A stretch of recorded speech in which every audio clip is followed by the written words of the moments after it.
నేపాల్లో భారీ వర్షాలు బీభత్సాన్ని సృష్టిస్తున్నాయి.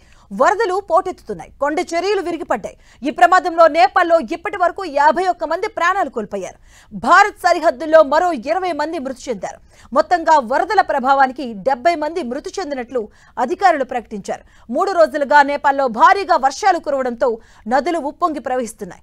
అనేక ప్రాంతాలు నీట మునిగాయి. పలు ప్రాంతాల్లో రోడ్లు తెగిపోయాయి. మరికొన్ని చోట్ల వంతెనలు కొట్టుకుపోయాయి. నేపాల్లో భారీ వర్షాలు వరదల కారణంగా ఆదివారం ఒక్కరోజే దాదాపుగా 44 మంది మృత్యువాత పడ్డారు.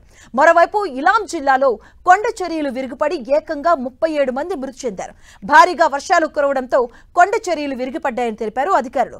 అనేక రోడ్లు బ్లాక్ అయ్యాయని, ప్రస్తుతం సహాయక చర్యలు కొనసాగుతున్నాయని అధికారులు తెలిపారు. అలాగే మరోవైపు రాజధాని కాఠ్మండూలో కూడా వర్షాల ధాటికి నదులు పొంగి పొర్లుతూ ఉన్నాయి. అక్కడి స్థానికులను భద్రతా సిబ్బంది హెలికాప్టర్లు, మోటార్ బోట్లతో సురక్షిత ప్రాంతాలకు తరలిస్తున్నారు. ఇక నేపాల్ సరిహద్దు ప్రాంతమైన పశ్చిమ బెంగాల్లోని డార్జిలింగ్ జిల్లాలో వరదల ప్రభావానికి 20 మంది మృతి చెందారు. రాత్రి భారీగా వర్షాలు కురవడంతో వరదలు పోటెత్తాయి. కొండ చర్యలు విరిగిపడ్డాయి. అనేక ఇళ్లు ధ్వంసమయ్యాయి. ఇక్కడ కూడా ప్రస్తుతం సహాయక చర్యలు కొనసాగుతున్నాయి. ఇక నేపాల్లో భారీ వర్షాల కారణంగా జరిగిన ప్రాణ నష్టంపై ప్రధాని నరేంద్ర మోదీ దిగ్భ్రాంతిని వ్యక్తం చేశారు. క్లిష్ట సమయంలో నేపాల్కు భారత్ అండగా ఉంటుందంటూ మోదీ ట్వీట్ చేశారు. మిత్ర దేశమైన నేపాల్ సాయం అందించడానికి భారత్ కట్టుబడి ఉందన్నారు ప్రధాని మోదీ.